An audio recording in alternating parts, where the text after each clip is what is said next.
जब दहेज के लिए बहू को घर से निकालना पड़ा महंगा। बहू, तुझे सुमित ने कुछ कहा? मानवी के कमरे में दाखिल होते हुए सास ने कहा। नहीं तो मम्मी जी, सपनों की दुनिया में खोई मानवी पलंग से उतरकर सिर पर चुन्नी लेती हुई बोली। आइए बैठिए ना मम्मी जी। मानवी ने पलंग पर बिछी चादर को ठीक कर दिया। बेटा तू खड़ी क्यों है? इधर मेरे पास बैठ। सास ने मानवी का हाथ पकड़कर उसे अपने पास बैठा लिया। देख बेटा, अब तुझे तो पता ही है इस साल बिजनेस में कितना घाटा हुआ है। सालों का पुश्तैनी कारोबार स्वाहा हो गया है। लाखों की देनदारी सिर पर सवार है।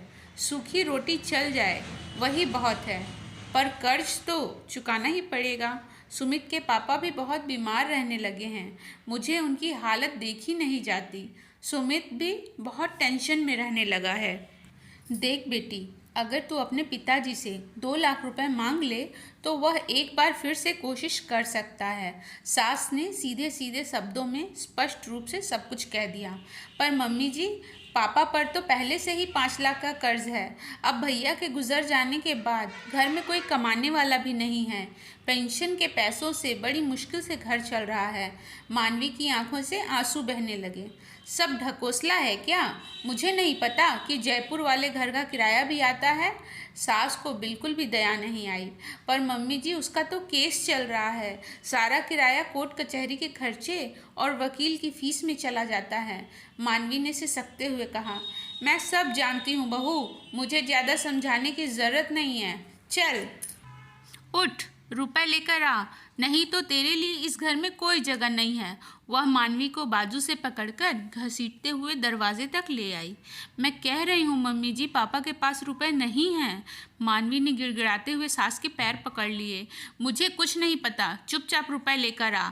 सास ने उसे घर से बाहर निकालकर दरवाज़ा बंद कर दिया और बड़बड़ाते हुए किचन की ओर चली गई। 10 मिनट के बाद घर की घंटी वापस बजी। उसने सोचा, मानवी ही होगी, कमबख्त ऐसे नहीं मानेगी, अभी ठीक करती हूँ। हाथ में छड़ी लेकर वो दरवाजे की तरफ बढ़ी, लेकिन दरवाज़ा खोलते ही उसके तो होश ही उड़ गए। सामने रोती बिलखती बेटी पूजा खड़ी थी। उसके माथे से खून बह रहा था, बाजू पर जख्म के निशान थे। वह बेचैन हो गई। क्या हुआ मेरी बेटी को? घर पर सब ठीक तो है? माँ, विमल ने मुझे बहुत मारा, घर से भी निकाल दिया। कहता है नई गाड़ी खरीदनी है, 10 लाख रुपए चाहिए। पर बेटा, हमने तो शादी में मारुति दी थी ना। माँ का चेहरा गुस्से से तमतमा उठा। वह कहते हैं यह मिडिल क्लास कार है। उनके दोस्त मजाक उड़ाते हैं, उन्हें बड़ी गाड़ी चाहिए। वे आप सबको गालियाँ भी देते हैं। और वह फफक फफक कर रो पड़ी।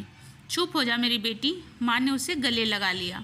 उसकी आंखों के सामने बहू मानवी का चेहरा उभर आया। मानवी की सास सोच में पड़ गई।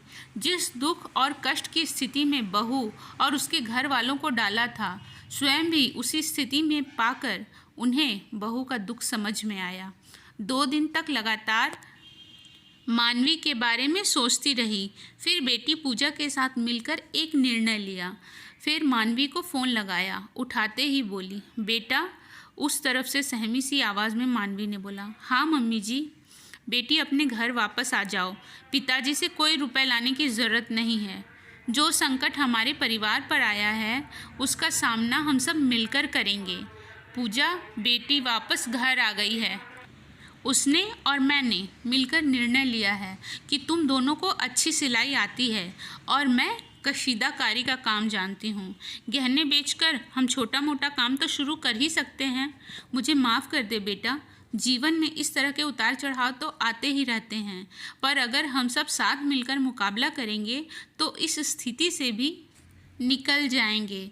यह सुनकर दूसरी तरफ मानवी की आंखों से खुशी के आंसू बहने लगे। उसके पिताजी को यह खुशी की खबर सुनाकर वह अपने ससुराल वापस जाने की तैयारी करने लगी।